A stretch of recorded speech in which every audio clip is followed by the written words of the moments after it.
Hi everyone, Jolene here from Bookworm Adventure Girl. I hope that you are all well. Happy Tuesday. Today I am going to do the Moody Book Tag. The original tag was created by Brittany at Slanted Spines, and I was tagged by AJ at AJ Dunn Reads and Writes. And I will leave a link to both of their channels below. So there are 11 questions, so let's see how we do here. Question number 1. Do you consider yourself a mood reader? Yes, absolutely. I have to be in the mood to read the book or I won't enjoy it or I feel like it's a chore, which is no fun. When I know I have to read a book for a certain reason, like book club or to write a review, then I try my best to read it when I'm in the mood for that type of book. And I usually know ahead of time, so I can kind of prepare myself and psych myself up if I need to.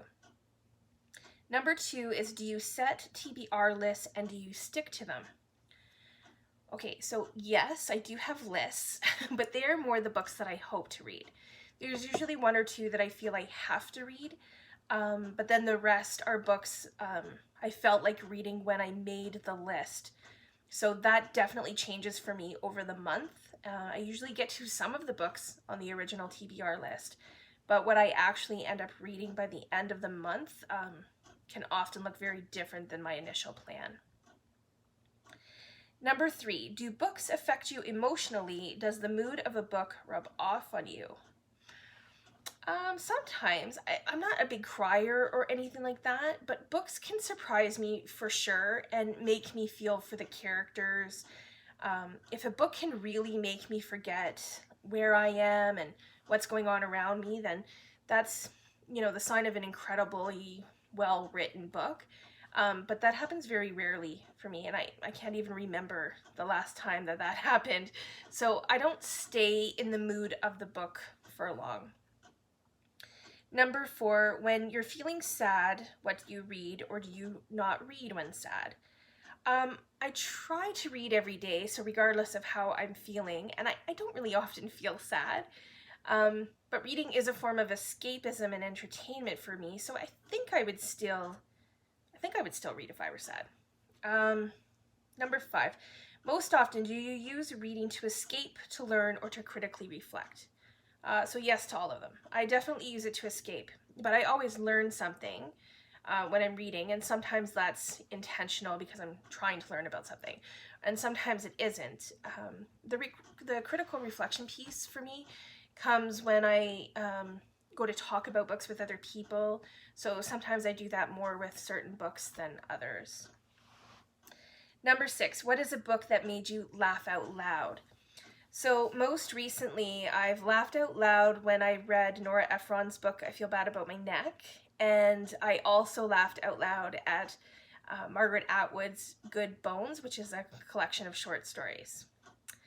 Number 7, what is a book that has made you cry? Or if you don't cry, one that really moved you? So a book that made me cry, and I already said I'm not really a crier, but I do remember, and this is like, I don't know, going back probably a couple decades ago, when I first read She's Come Undone by Wally Lamb, and I was taking public transportation, and I remember thinking, that I had to kind of keep myself together because I was in public. Number 8, what is a book that you didn't even know how you felt about? Well, I am currently reading The Satanic Verses, and that kind of sums up how I feel about it so far.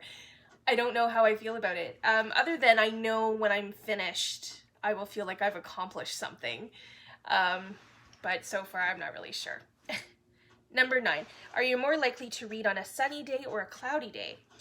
I would read on both days, but I would most likely read more on a cloudy day, just because a sunny day may mean going for a walk or a hike or, pre-COVID doing something with my friends, where a cloudy day is kind of blah, so a good book is called for.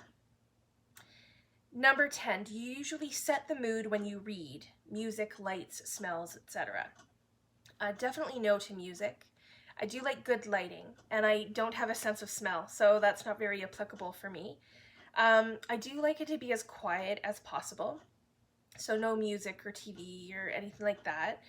Um, Nobody talking and just peace and quiet. If there are those noises though, I do find it distracting, and my brain still takes it all in, and I find like I read slower, I have to reread things, sometimes several times in order to really comprehend what I'm reading. So I like it to be as quiet as possible. And then the final question, can you leap from book to book, or do you need buffer time between? Yes, I was saying to a couple other booktubers that this is, I think, for some readers, a superpower. I always have several books on the go, so I'm always going from book to book, depending on my mood.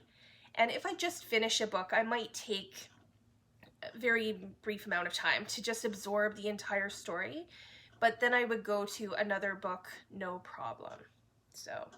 So that is the Moody Book Tag. A huge thanks again to AJ for tagging me. If you already follow AJ, then you might know and you might have seen that they wear the Bookworm Adventure Girl shirt, the t-shirt, better than I do. AJ's channel is great, so be sure to check it out. And I will tag a couple of channels that I don't think have done this tag yet.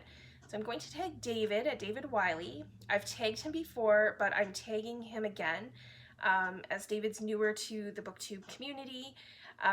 So please, if you get a chance, check out his channel. And Katja at Read, Write, Create. Katja is from the UK, and she has some very interesting books coming up in her TBR. So I am interested in how she would answer some of these questions. I will leave a link to both of their channels below. Please, if you get a chance, check them out and show them some support and some BookTube love. Thanks again to everyone for watching. I hope you enjoy your day, and don't forget to make every day an adventure.